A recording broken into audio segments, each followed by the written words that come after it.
the stupidest thing I've ever heard. Only an idiot would do it that way, and if you think for 1 minute... I demand to see the manager. I'm spending a lot of money, and I shouldn't be. You are. Nobody talks to me in that tone of voice. If I don't start seeing something, Just fix it. You're responsible for this headache in the first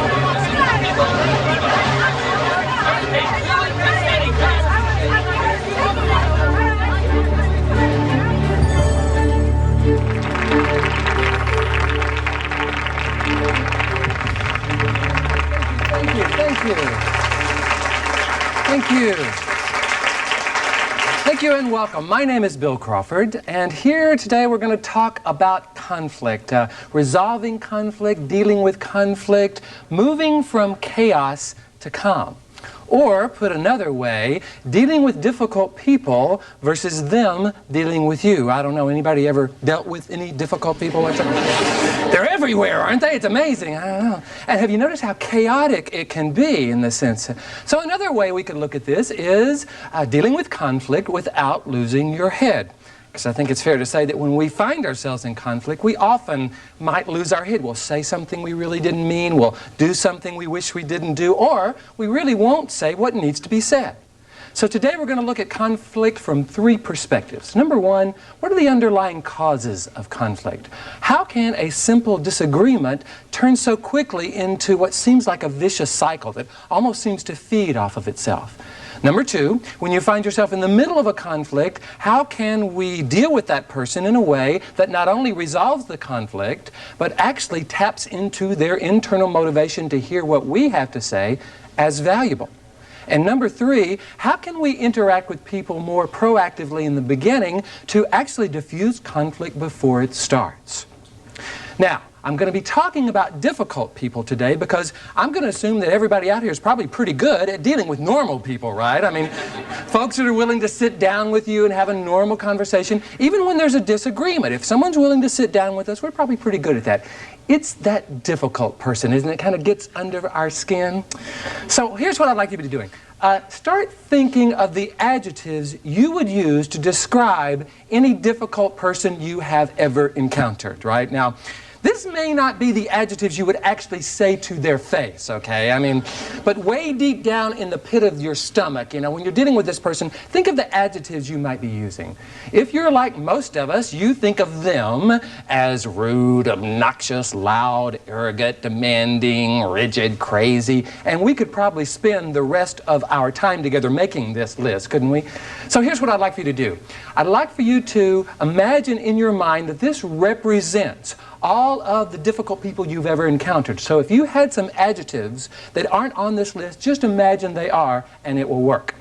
Now, I think it's also important to recognize that when we find ourselves dealing with them, we find ourselves sometimes reacting in certain ways. Not so much how we should react, but way deep down in the pit of our stomach, you know, when we're dealing with these rude, obnoxious, loud, arrogant, demanding, rigid, and crazy people. How do we find ourselves reacting? Well, we become defensive, frustrated. Notice how frustrating it is to deal with one of these folks? We sometimes get loud, trying to get louder than them, or we withdraw. It can be kind of a fight or flight experience. We feel superior sometimes. Don't you know who you're dealing with, you know? Confused, like, why are you treating me this way, you know? And then we get crazy. Now, here's something really, really important. These are the difficult people, and we are the nice people.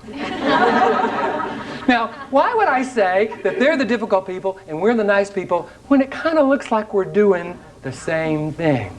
Because they started it, didn't they? I mean, isn't that true? I mean, remember when you were a little kid and you had a conflict? Well, they did. We were having a perfectly wonderful day. They came into our lives. They did that, and we found ourselves doing that, which would be bad enough if it stopped there. But have you noticed that it doesn't? Because when they do this and we do that, what do? More, right? Don't you think they become even more rude, obnoxious, loud, arrogant? Which, of course, has us reacting again. Which, of course, has them becoming more difficult, and we react, and they become more difficult, and react, and difficult, and react, and difficult, and react, and difficult, and react, and difficult, and react, and difficult, until we create what I call the cycle of conflict. Does this look familiar to anyone here in the room? Yes, absolutely. And I think it's important to recognize how challenging it can be to be caught in that cycle of conflict. I mean, let's think of the problems that might exist if this cycle of conflict became our relationship with that person. Well, obviously communication would stop, right? And productivity, or if we had to deal with them in any way effectively, they wouldn't be listening to anything we had to say. And if we really needed information from them, they wouldn't be giving it. So that's one of the problems. Second problem is, they'll probably go tell somebody. Have you noticed that? Because this is really interesting. Guess who they see as the difficult person? Us, exactly. They say, well, they just got defensive, frustrated, and withdrawal. One of them looked really confused, didn't know what was going on. In other words, they see our reaction to them as us being the difficult person, and they go tell somebody. And you notice how challenging it can be to have someone who is out there spreading negative PR about you or your department or your organization. I mean, it's amazingly problematic. Now, also, I think it's important to recognize is this cycle of conflict can be very stressful, right?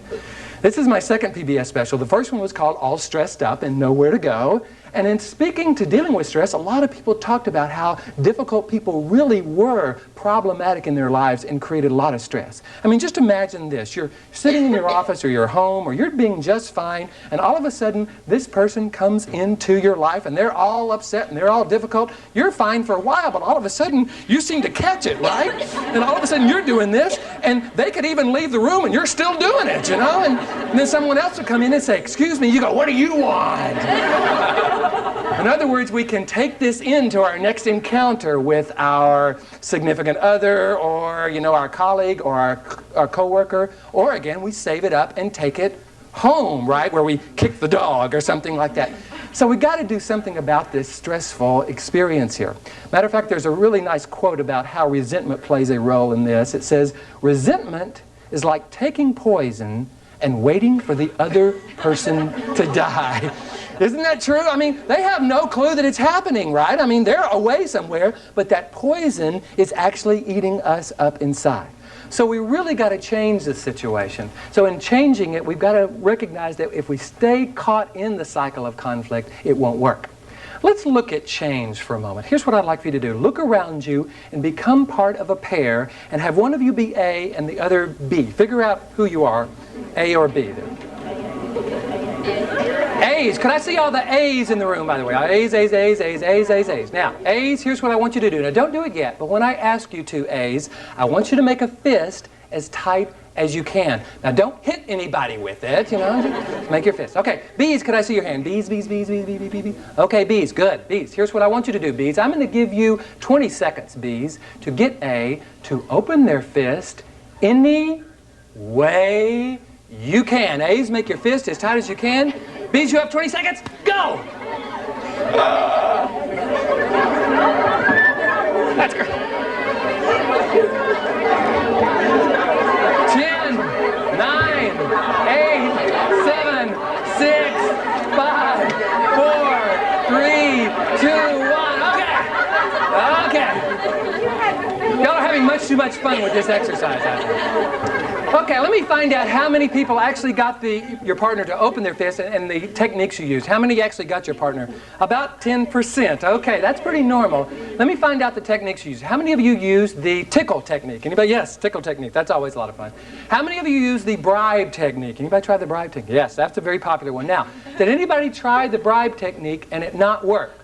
Okay, great. All right. Now, there's only one reason the bribe technique does not work.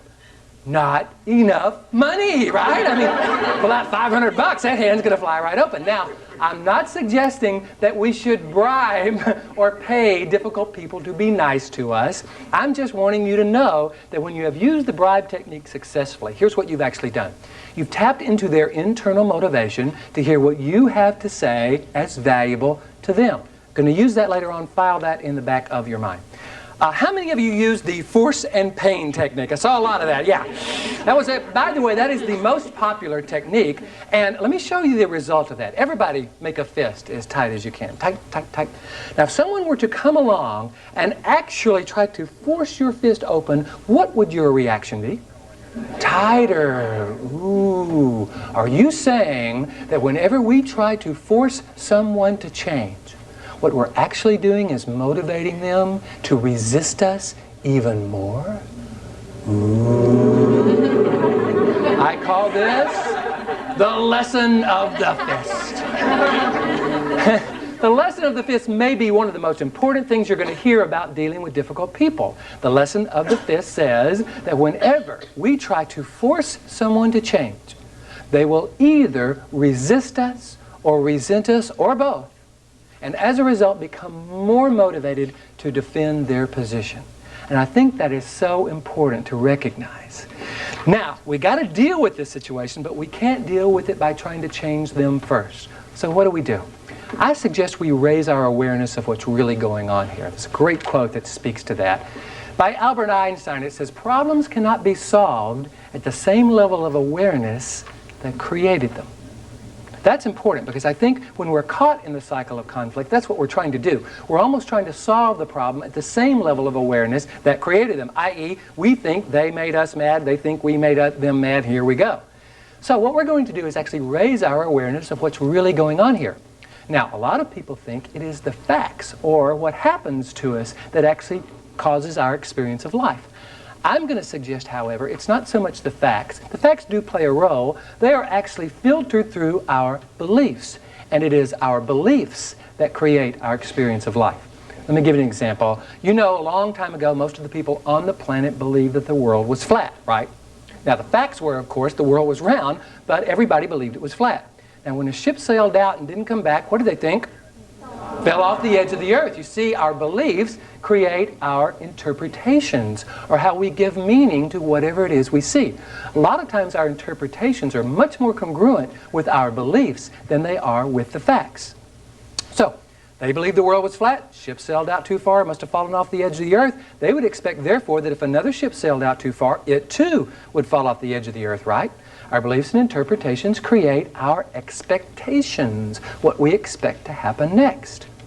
Based on this expectation that a ship was going to fall off the edge of the earth, we would probably be kind of concerned, if not frightened, about getting on ships, right? Our expectations create our emotions, how we feel about things. Based on this fear of getting on ships of concern, what we would do is then we would probably avoid ships. You see, our emotions create our behaviors.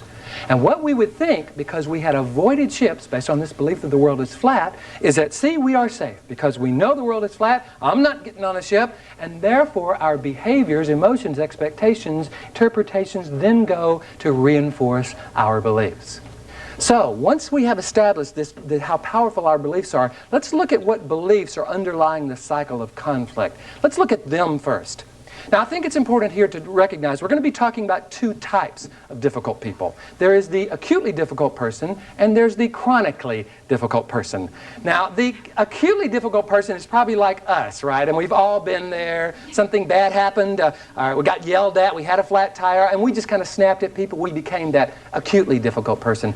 I don't think that's the real problem in our lives. I think the real problem is the chronically difficult person, right? Who's been this way almost all their life and is pretty much this way to everybody they meet. Let's look at what beliefs might be underlying them if they are a chronically difficult person. For instance, what do you think this person believes about the world in general? Safe or unsafe? Unsafe. Yeah, they think people are out to get them, right? Now, what do you think this person believes about the concept of trust and cooperation? Now, this is kind of tricky. What do you think this person believes about themselves? High self-esteem or low self-esteem? Low, exactly. They may act high, but what that is really a sign that they're feeling bad about themselves, low self-esteem. Now, one of the characteristics of low self-esteem, when someone has low self-esteem, they think there's something wrong with them. So this person thinks there's something wrong with them, and guess what?